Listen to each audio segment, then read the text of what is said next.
Video ਦੇਖ ਰਹੇ ਸਾਰੇ ਵਿਦਿਆਰਥੀਆਂ ਨੂੰ ਸਤਿ ਸ਼੍ਰੀ ਅਕਾਲ। ਅੱਜ ਅਸੀਂ ਤੁਹਾਡੇ ਦੂਸਰੇ ਅਧਿਆਇ ਦਾ ਨੈਕਸਟ ਪਾਰਟ ਕਰਾਂਗੇ। ਜਿਵੇਂ ਕਿ ਅਸੀਂ ਪਿਛਲੀ ਵੀਡੀਓ ਦੇ ਵਿੱਚ ਸੀ ਲੈਂਗੁਏਜ ਦੀ ਇੰਟਰੋਡਕਸ਼ਨ ਬਾਰੇ, ਇਹ ਕਿਸ ਤਰ੍ਹਾਂ ਇਜਾਦ ਹੋਈ ਸੀ, ਕਿਸ ਦੁਆਰਾ ਕੀਤੀ ਗਈ ਸੀ ਅਤੇ ਇਹ ਵੱਖਰੀ ਕਿਉਂ ਸੀ, ਉਸ ਬਾਰੇ ਪੜ੍ਹਿਆ ਹੈ। ਸੀ ਦੇ ਵਿੱਚ ਕੀ ਕਰੈਕਟਰ ਸੈੱਟ ਹੁੰਦੇ ਹਨ, escape characters, structure, header files, pre-processor statements ਵਗੈਰਾ। ਅੱਜ ਅਸੀਂ ਫੰਕਸ਼ਨਸ ਦੀ ਸ਼ੁਰੂਆਤ ਕਰਾਂਗੇ। ਫੰਕਸ਼ਨਸ ਕੀ ਹਨ? ਸੀ ਭਾਸ਼ਾ ਦੇ ਵਿੱਚ ਫੰਕਸ਼ਨ ਉਪ ਪ੍ਰੋਗਰਾਮ ਹੁੰਦੇ ਹਨ ਜਿਹੜੇ ਕਿ ਪ੍ਰੋਗਰਾਮਿੰਗ ਦਾ ਇੱਕ ਛੋਟਾ ਜਿਹਾ ਭਾਗ ਹੁੰਦੇ ਹਨ, ਜਿਹੜੇ ਕਿਸੇ ਨਿਸ਼ਚਿਤ ਕਾਰਜਾਂ ਨੂੰ ਕਰਨ ਲਈ ਲਿਖੇ ਜਾਂਦੇ ਹਨ ਅਤੇ ਇਹ ਸੰਪੂਰਨ ਅਤੇ ਸੁਤੰਤਰ ਹੁੰਦੇ ਹਨ। They are independent, please remember, ਕਿਉਂਕਿ ਇਹਨਾਂ ਦੀ ਆਪਣੀ ਹੀ ਇੱਕ ਵੇਰੀਏਬਲ ਦੀ ਡੈਕਲੇਰੇਸ਼ਨ ਸਟੇਟਮੈਂਟਸ ਹੁੰਦੀਆਂ ਹਨ, ਜਿਨ੍ਹਾਂ ਦੀ ਸ਼ੁਰੂਆਤ ਅਤੇ ਸਮਾਪਤੀ ਫੰਕਸ਼ਨ ਦੇ ਵਿੱਚ ਹੀ ਹੁੰਦੀ ਹੈ। ਇਹ ਦੋ ਤਰ੍ਹਾਂ ਦੇ ਹੁੰਦੇ ਹਨ, ਬਿਲਟ ਇਨ ਫੰਕਸ਼ਨ ਤੇ ਲਾਇਬ੍ਰੇਰੀ ਫੰਕਸ਼ਨ। ਬਿਲਟ ਇਨ ਫੰਕਸ਼ਨ ਤੇ ਲਾਇਬ੍ਰੇਰੀ ਫੰਕਸ਼ਨ ਇੱਕੋ ਹੀ ਹੁੰਦੇ ਹਨ। ਸੈਕੰਡ ਹੁੰਦੇ ਹਨ ਯੂਜ਼ਰ ਡਿਫਾਈਨ ਫੰਕਸ਼ਨ, ਜੋ ਯੂਜ਼ਰ ਦੁਆਰਾ ਪਰਿਭਾਸ਼ਿਤ ਕੀਤੇ ਜਾਂਦੇ ਹਨ। ਬਿਲਟ ਇਨ ਫੰਕਸ਼ਨਸ, ਬਿਲਟ ਇਨ ਫੰਕਸ਼ਨਸ ਸੀ ਭਾਸ਼ਾ ਦੇ ਵਿੱਚ ਪਹਿਲਾਂ ਤੋਂ ਹੀ ਪਾਸ ਔਨ ਕੀਤੇ ਆਰਗੂਮੈਂਟਸ ਹੁੰਦੇ ਹਨ। ਇਹ ਫੰਕਸ਼ਨ ਸੀ ਭਾਸ਼ਾ ਵਿੱਚ ਹਮੇਸ਼ਾ ਉਪਲਬਧ ਹੁੰਦੇ ਹਨ, ਜਿਹੜੇ ਕਿ ਕਿਸੇ ਵੀ ਵੇਲੇ ਪ੍ਰੋਗਰਾਮ ਵਿੱਚ ਕਾਲ ਕੀਤੇ ਜਾ ਸਕਦੇ ਹਨ। ਪਲੀਜ਼ ਰਿਮੈਂਬਰ, ਧਿਆਨ ਦੇਣਾ ਕਿ ਪਹਿਲਾਂ ਤੋਂ ਹੀ ਨਿਸ਼ਚਿਤ ਕੀਤੇ ਹੁੰਦੇ ਹਨ ਸੀ ਦੀ ਲਾਇਬ੍ਰੇਰੀ ਦੇ ਵਿੱਚ, ਜਿਨ੍ਹਾਂ ਨੂੰ ਅਸੀਂ ਸੀ ਭਾਸ਼ਾ ਦੇ ਪ੍ਰੋਗਰਾਮ ਬਣਾਉਂਦੇ ਹੋਏ ਕਿਤੇ ਵੀ ਕਿਸੇ ਵੀ ਟਾਈਮ ਕਾਲ ਕਰ ਸਕਦੇ ਹਾਂ। ਸਿਰਫ ਆਪਾਂ ਹੈਡਰ ਫਾਈਲਸ ਇਨਕਲੂਡ ਕਰਨੀਆਂ ਹਨ। ਪਿਛਲੀ ਵੀਡੀਓ ਦੇ ਵਿੱਚ ਮੈਂ ਤੁਹਾਨੂੰ ਦੱਸਿਆ ਸੀ header file stdio.h standard input output file. ਇਸ ਦੇ ਵਿੱਚ ਐਗਜ਼ਾਮਪਲ ਸੀ printf, scanf। ਇਹ ਫੰਕਸ਼ਨਸ ਦੀ ਪਰਿਭਾਸ਼ਾ ਆਲਰੇਡੀ ਇਸ ਹੈਡਰ ਫਾਈਲ ਦੇ ਵਿੱਚ ਦਿੱਤੀ ਗਈ ਹੈ ਕਿ ਇਹ ਫੰਕਸ਼ਨਸ ਇਸ ਤਰ੍ਹਾਂ ਚੱਲਣਗੇ ਤੇ ਇਹ ਕੰਮ ਕਰਨਗੇ। Second, user define functions. ਇਹ ਉਪ ਪ੍ਰੋਗਰਾਮ ਹੁੰਦੇ ਹਨ, ਜਿਵੇਂ ਕਿ ਲਾਇਬ੍ਰੇਰੀ ਫੰਕਸ਼ਨਸ ਉਪ ਪ੍ਰੋਗਰਾਮ ਹੁੰਦੇ ਹਨ, ਇਹ ਵੀ ਉਪ ਪ੍ਰੋਗਰਾਮ ਹੁੰਦੇ ਹਨ। ਆਮ ਤੌਰ ਤੇ ਉਪ ਪ੍ਰੋਗਰਾਮ ਵਿੱਚ ਫੰਕਸ਼ਨਸ ਹੁੰਦਾ ਹੈ ਅਤੇ ਉਹਨਾਂ ਵਿੱਚ ਵਿਸ਼ੇਸ਼ ਫੰਕਸ਼ਨ ਲਈ ਸਟੇਟਮੈਂਟਸ ਹੁੰਦੀਆਂ ਹਨ। Please remember, but user define function ਦੇ ਵਿੱਚ ਯੂਜ਼ਰ ਖੁਦ ਆਪਣੇ ਨਾਂ ਦਾ ਕੋਈ ਵੀ ਫੰਕਸ਼ਨ ਬਣਾ ਸਕਦਾ ਹੈ ਅਤੇ ਉਸ ਨੂੰ ਸੀ ਦੇ ਮੇਨ ਪ੍ਰੋਗਰਾਮ ਦੇ ਵਿੱਚ ਕਾਲ ਕਰ ਸਕਦਾ ਹੈ ਐਨੀ ਟਾਈਮ। ਤੁਸੀਂ ਸੋਚੋ ਕਿ ਇੱਕ ਐਪ ਤਿਆਰ ਕਰ ਰਹੇ ਹੋ। ਉਸ ਐਪ ਤਿਆਰ ਕਰਨ ਲਈ ਤੁਹਾਨੂੰ ਬਹੁਤ ਲੰਬੀ ਕੋਡਿੰਗ ਦੀ ਜ਼ਰੂਰਤ ਹੈ। ਇੱਕ ਛੋਟੀ ਜਿਹੀ ਗਲਤੀ ਦੇ ਨਾਲ ਤੁਹਾਨੂੰ ਪਤਾ ਨਹੀਂ ਲੱਗਿਆ ਕਿ ਪ੍ਰੋਗਰਾਮ ਦੇ ਵਿੱਚ ਕੀ ਐਰਰ ਹੈ ਜਾਂ ਗਲਤੀ ਕੀ ਹੈ। ਪ੍ਰੋਗਰਾਮ ਚੰਗੀ ਤਰ੍ਹਾਂ ਐਗਜ਼ੀਕਿਊਟ ਨਹੀਂ ਹੋ ਰਿਹਾ, ਰਨ ਨਹੀਂ ਹੋ ਰਿਹਾ। Then what you do is, ਤੁਸੀਂ ਆਪਦੇ ਇੱਕ ਛੋਟੇ ਫੰਕਸ਼ਨਸ ਤਿਆਰ ਕਰੋਗੇ ਜਿਨ੍ਹਾਂ ਨੂੰ ਮੇਨ ਫੰਕਸ਼ਨਸ ਦੇ ਵਿੱਚ ਕਾਲ ਕਰ ਸਕੋਗੇ। ਇਸੇ ਤਰ੍ਹਾਂ ਯੂਜ਼ਰ ਡਿਫਾਈਨ ਫੰਕਸ਼ਨ ਗਲਤੀਆਂ ਦੂਰ ਕਰਨ ਦੇ ਵਿੱਚ ਵੀ ਸਹਾਇਤਾ ਕਰਦਾ ਹੈ। ਦੈਨ scanf ਅਤੇ printf ਫਾਰਮੈਟ ਕਿਸ ਲਈ ਵਰਤੇ ਜਾਂਦੇ ਹਨ? printf ਕੀ ਹੈ? ਧਿਆਨ ਦੇਣਾ, printf ਇਜ਼ ਅ ਕਮਾਂਡ ਹੈ, ਇਹ ਫੰਕਸ਼ਨ ਹੈ। ਨਾਰਮਲ ਪ੍ਰਿੰਟ ਦੇ ਨਾਲ ਇਸ ਨੂੰ ਨਹੀਂ ਕਨਫਿਊਜ਼ ਕਰਨਾ। printf function standard input output library ਦਾ ਇੱਕ ਫੰਕਸ਼ਨ ਹੈ। ਇਹ ਸੀ ਦੀ ਲਾਇਬ੍ਰੇਰੀ ਦੇ ਵਿੱਚ ਪ੍ਰੈਜ਼ੈਂਟ ਹੁੰਦਾ ਹੈ ਅਤੇ ਇਹ ਆਰਗੂਮੈਂਟਸ ਨੂੰ ਸਕਰੀਨ ਤੇ ਦਰਸਾਉਂਦਾ ਹੈ। ਜਿਵੇਂ ਕਿ ਤੁਸੀਂ ਦੇਖ ਸਕਦੇ ਹੋ scanf फंक्शन स्क्रीन तो कीबोर्ड तो इनपुट लेंदा है, इस डायग्राम ਦੇ ਵਿੱਚ बहुत सौखा समझाया गया है, तो printf फंक्शन स्क्रीन ते आउटपुट दिखाता है। स्ट्रिंग फॉर्मेट दो टाइप्स ਦੇ ਹੁੰਦੇ ਹਨ। ਪਹਿਲਾ ਜਿਹੜੇ ਚਿੰਨ ਸਕਰੀਨ ਤੇ ਪ੍ਰਿੰਟ ਹੋਣਗੇ, यूजर द्वारा किस चिन्ह ਨੂੰ ਸਕਰੀਨ ਤੇ ਪ੍ਰਿੰਟ ਆਊਟ ਲੈਣਾ ਹੈ, डिस्प्ले लेना है। Then format command printf function use करते हुए तुसी स्क्रीन ते की डिस्प्ले करवाना है। ये इस दी एक एग्जांपल दी गई है, फॉर्मेट दिता गया है printf comma start format string commas खत्म semicolon comma argument 1 argument 2 argument 3 it can be to n number of arguments किन्ने ही तुसी argument pass on कर सकते हो। जिथे format string function ਨੂੰ ਦੱਸਦਾ ਹੈ ਕਿੱਥੇ ਅਤੇ ਕਿਸ ਰੂਪ ਵਿੱਚ ਰਿਜ਼ਲਟ ਪ੍ਰਦਰਸ਼ਿਤ ਕੀਤੇ ਜਾਣੇ ਹਨ ਤੇ ਐਕਸਪ੍ਰੈਸ਼ਨ ਜਿਨ੍ਹਾਂ ਦਾ ਅਸਲੀ ਮੁਲਾਂਕਣ ਕਰਨਾ ਚਾਹੁੰਦੇ ਹੋ। It can be string format किस तरह का हो सकता है, %f floating point values, %d integer values, %c character values. किस तरह का है example printf the value of 7 times 12 is %d। %d कितने यूज करते हैं आप, इंटीजर वैल्यू 7 × 12 सीधी सीधी आर्गूमेंट ये मल्टीप्लाई करके स्क्रीन की वैल्यू शो कर देगा। This is the result, ah result होगा। ये कुछ एक मिसाल हैं, मिसाल नंबर 1 2 ते 3 जिस दे विच दो वेरीएबल इंटीजर डाटा टाइप दे pt ले गए हैं। p की वैल्यू 1000 ਤੇ t ਦੀ ਵੈਲਿਊ 3000 ਤੇ 3। ਜਦੋਂ ਆਪਾਂ ਡਿਕਲੇਅਰ ਕਰਦੇ ਹਾਂ float rsi मतलब एक ਸੈਕੰਡ ਡਾਟਾ ਟਾਈਪ ਇਨੀਸ਼ੀਏਟ ਕੀਤਾ ਦੋ ਵੇਰੀਏਬਲ ਦੇ ਨਾਲ r ਤੇ si। ਜਦੋਂ ਆਪਾਂ float ਡਾਟਾ ਟਾਈਪ ਲੈਨੇ ਹਾਂ ਤਾਂ ਮਤਲਬ ਕਿ ਆਪਾਂ ਪੁਆਇੰਟਸ ਦੇ ਵਿੱਚ ਵੈਲਿਊ ਇਨਪੁਟ ਜਾਂ ਆਊਟਪੁੱਟ ਸਕਰੀਨ ਤੇ ਲੈ ਸਕਦੇ ਹਾਂ। जे इस दी एक एग्जाम्पल सी दे लैंग्वेज देखिए,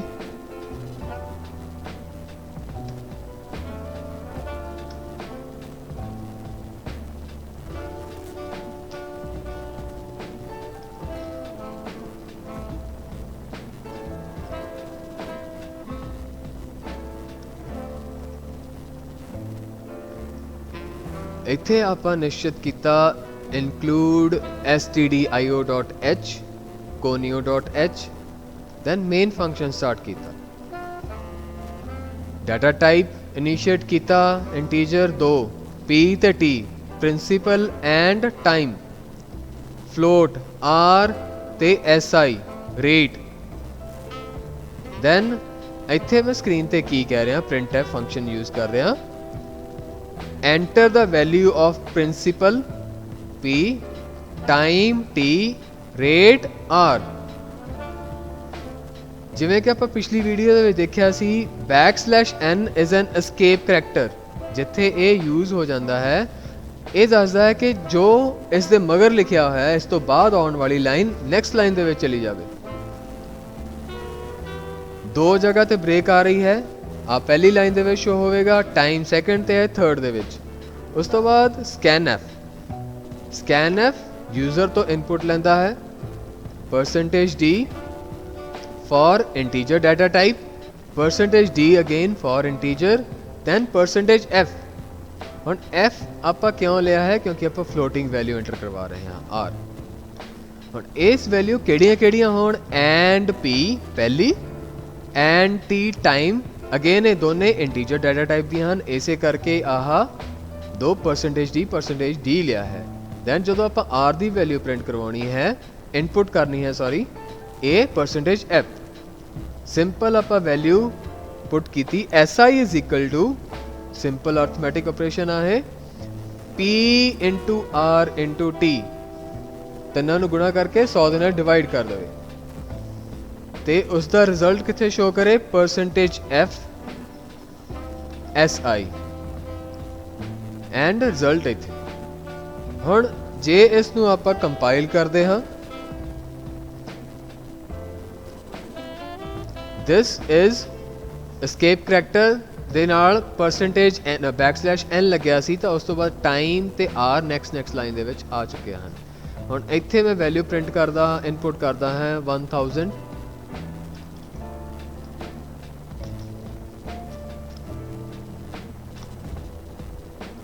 सॉरी 1000, इत्थे इनपुट करते हाँ 5 ते रेट दी वैल्यू की है, कुछ भी एंटर कर दो 6.7, द रिजल्ट इज 335.00, क्योंकि रिजल्ट आपां फ्लोटिंग वैल्यू दे विच लै रहे हाँ, तां फ्लोटिंग वैल्यू दे विच ही रिजल्ट शो होवेगा। एक छोटी जी मिसाल सी, आपां वखरे वखरे इनपुट ते आउटपुट डिक्लेरेशन लै सकते हाँ। उस तरह ही प्रिंटफ के वख-वख रूपों विचारिए किस तरह ना, जे ए स्टेटमेंट लिखी है printf percentage D F percentage D F, तां ये वैल्यूज़ एंटर हैं, ये दर्शाउंदियां हैं कि ये किस तरह डाटा टाइप है, तो इसकी आउटपुट इस तरह आएगी फ्लोटिंग दी पॉइंटां दे विच, दैन 165 कैन।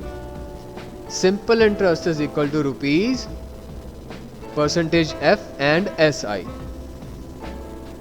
जे इसे प्रोग्राम दे विच मैं इत्थे कह दिना हाँ simple interest is equal to percentage F, then इनू compile, when we run this program please ध्यान ना देखो 1000 3 एंड 5.5। हुण उही आउटपुट जो पहला उत्ते सिर्फ रिजल्ट दिखा रही सी, प्रिंटफ दे नाल मैं एक छोटी जी कमांड चेंज करती, simple interest is equal to percentage f, जो कि रिजल्ट नू इस तरह शो कर रहा है।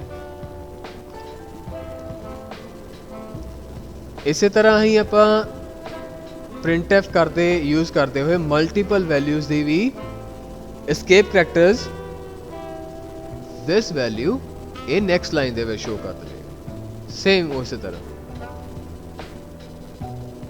To print a value giving field with specification, किसी खास स्पेसिफिक फील्ड नू प्रिंट करना है, आउटपुट लेनी है।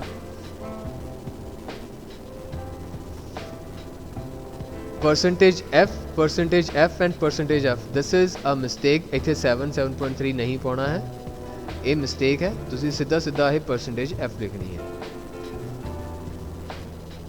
छोटा जा प्रोग्राम है, इत्थे तुसी ए दी वैल्यू 15, बी दी वैल्यू 34.76 जो फ्लोट डाटा टाइप दा है, दैन करैक्टर सी दी वैल्यू RS, ये इस तरह की आउटपुट होगी।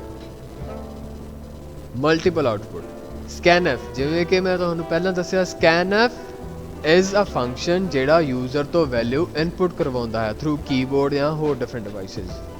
बेसिकली ये ज़्यादातर कीबोर्ड तो ही वैल्यू लैंदा है। ये निश्चित फॉर्मेट विच यूजर नू न्यूमैरिक, करैक्टर अते स्ट्रिंग टाइप नू डाटा इनपुट करने की आग्ञा दिंदा है। ये फंक्शन stdio.h विच हुंदा है। इसका ये सिंटैक्स है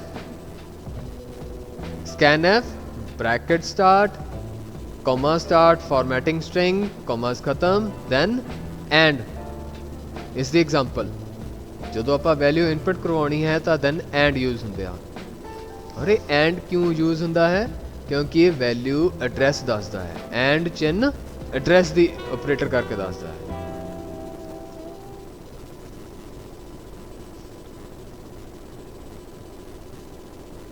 this is a simple example. Value input करवा रहे हैं, ए ਦੀ ਵੈਲਿਊ 10, बी ਦੀ ਵੈਲਿਊ 32.65, ਜਿਵੇਂ ਕਿ ਅਸੀਂ ਹੁਣੇ ਹੀ ਸੀ ਦੇ ਇੱਕ ਐਗਜ਼ਾਮਪਲ ਦੇ ਦੁਆਰਾ ਦੇਖਿਆ ਹੈ। ਇਹ ਵੱਖਰੀਆਂ ਐਗਜ਼ਾਮਪਲਸ ਹਨ। ਸਕੈਨਐਪ ਦੇ ਥਰੂ ਅਸੀਂ ਕਿਸ ਤਰ੍ਹਾਂ ਅਲੱਗ-ਅਲੱਗ ਤਰ੍ਹਾਂ ਨਾਲ ਵੈਲਿਊ ਇਨਪੁਟ ਕਰ ਸਕਦੇ ਹਾਂ। ਸੇਮ ਉਹੀ ਫੰਕਸ਼ਨ ਆ ਗਿਆ ਹੈ, ਸੌਰੀ ਪ੍ਰੋਗਰਾਮ ਆ ਗਿਆ ਹੈ ਜੋ ਆਪਾਂ ਹੁਣੇ ਹੀ ਸੀ ਤੇ ਆਊਟਪੁੱਟ ਕਰਵਾਇਆ ਹੈ।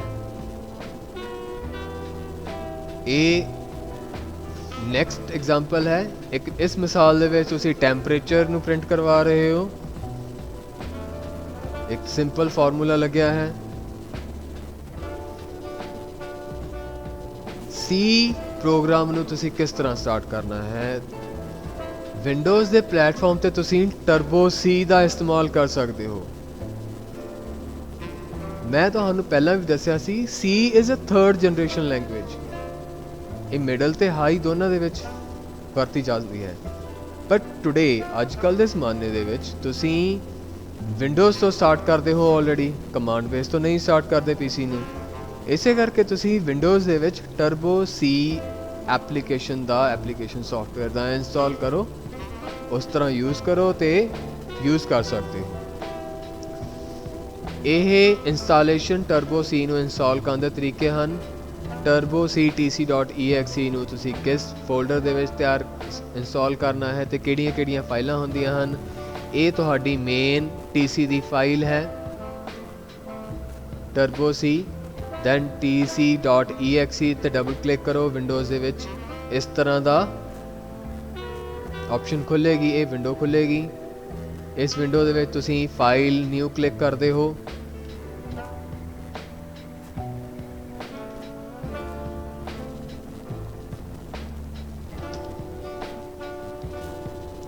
ਨਿਊ ਫਾਈਲ ਕਲਿੱਕ ਕਰਨ ਉਪਰੰਤ ਤੁਹਾਡੇ ਕੋਲ ਬਲੈਂਕ ਸਕਰੀਨ ਓਪਨ ਹੁੰਦੀ ਹੈ। ਇਸ ਦੇ ਵਿੱਚ ਤੁਸੀਂ ਹੈਡਰ ਫਾਈਲਸ ਇਨਕਲੂਡ ਕਰਨ ਤੋਂ ਉਪਰੰਤ ਅਲੱਗ-ਅਲੱਗ ਕਮਾਂਡਸ ਅਤੇ ਫੰਕਸ਼ਨਸ ਇਨਪੁਟ ਕਰ ਸਕਦੇ ਹੋ। ਤੁਹਾਡੀ ਬੁੱਕ ਦੇ ਵਿੱਚ ਬਹੁਤ ਆਸਾਨ ਤਰੀਕੇ ਨਾਲ ਇਸ ਨੂੰ ਸਮਝਾਇਆ ਗਿਆ ਹੈ, ਸਟੈਪ ਬਾਏ ਸਟੈਪ ਕਿਵੇਂ ਉਸ ਨੂੰ ਓਪਨ ਕਰਨਾ ਹੈ, ਕਿ ਕੋਈ ਸੇਵ ਕਰਨ ਦਾ ਤਰੀਕਾ ਕਿਸ ਤਰ੍ਹਾਂ ਹੈ। ਫਾਈਲ ਨੂੰ ਤੁਸੀਂ ਸੇਵ ਐਜ਼ .c ਜਾਂ .cpp ਦੇ ਬੇਸ ਤੇ ਵੀ ਸੇਵ ਕਰ ਸਕਦੇ।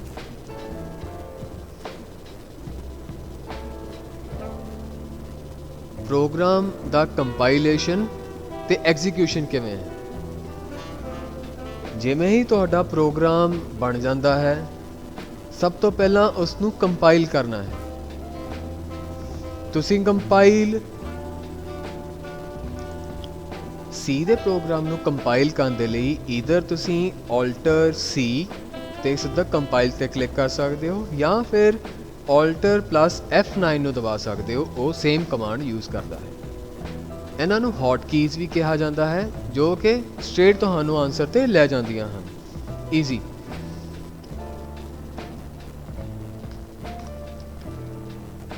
ਜੇ ਆਪਾਂ ਕੋਈ ਵੀ ਪੁਰਾਣਾ ਪ੍ਰੋਗਰਾਮ ਤੁਹਾਨੂੰ ਖੋਲ ਕੇ ਦਿਖਾਵਾਂ, ਦਿਸ ਵਨ, ਇਸ ਨੂੰ ਜੇ ਮੈਂ ਕੰਪਾਈਲ ਕਰਨਾ ਹੈ, ਆਲਟਰ ਸੀ ਇੱਥੇ ਕਲਿੱਕ ਕਰ ਸਕਦਾ ਹਾਂ, ਜਾਂ ਸਟ੍ਰੇਟ ਵੇ ਆਲਟਰ F9 ਕੰਪਾਈਲ ਹੋ ਜਾਏਗਾ।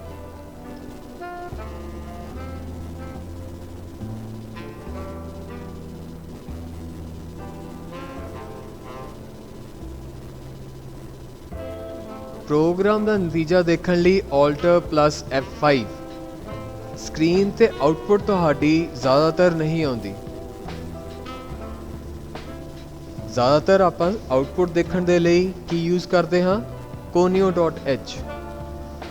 conio.h ਅਗੇਨ ਇੱਕ ਇਨਪੁਟ ਆਉਟਪੁੱਟ ਫੰਕਸ਼ਨ ਦੇ ਨਾਲ ਰਿਲੇਟਡ ਹੈ, ਜੋ ਕਿ ਆਪਾਂ ਐਮਪਟੀ ਫੰਕਸ਼ਨ ਦੇ ਤੌਰ ਤੇ ਯੂਜ਼ ਕਰ ਲੈਂਦੇ ਹਾਂ ਤਾਂ ਕਿ ਆਪਣਾ ਟਾਈਮ ਸੇਵ ਹੋ ਸਕੇ।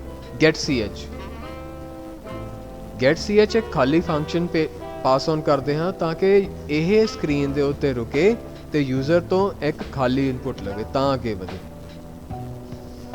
ਅਦਰਵਾਈਜ਼ ਤੁਸੀਂ ਸਕਰੀਨ ਤੇ ਆਉਟਪੁੱਟ ਦੇਖਣ ਲਈ ਤੁਹਾਡੀ ਆਉਟਪੁੱਟ ਨਹੀਂ ਆਈ ਕੰਪਾਈਲ ਤੇ ਰਨ ਕਰਨ ਤੋਂ ਬਾਅਦ, ਤਾਂ ਤੁਸੀਂ ਆਲਟਰ F5 ਵੀ ਪ੍ਰੈਸ ਕਰ ਸਕਦੇ ਹੋ।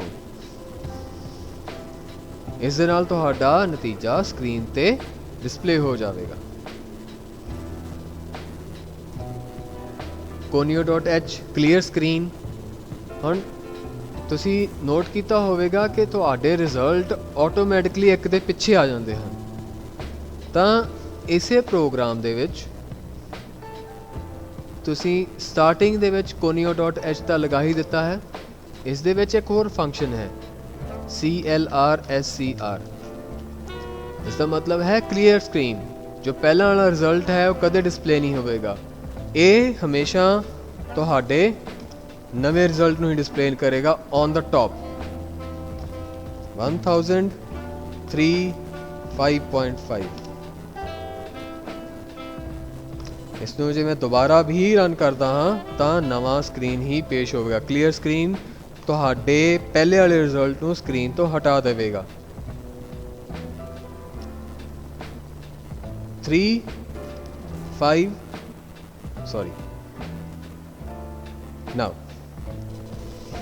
ਅੱਗੇ ਵਧਦੇ ਹੋਏ ਇਸ ਚੈਪਟਰ ਦੀ ਸਮਰੀ ਧਿਆਨ ਨਾਲ ਪੜ੍ਹੋ। ਕੋਈ ਵੀ ਸਵਾਲ ਹੈ ਤਾਂ ਮੈਨੂੰ ਪੁੱਛ ਸਕਦੇ ਹੋ।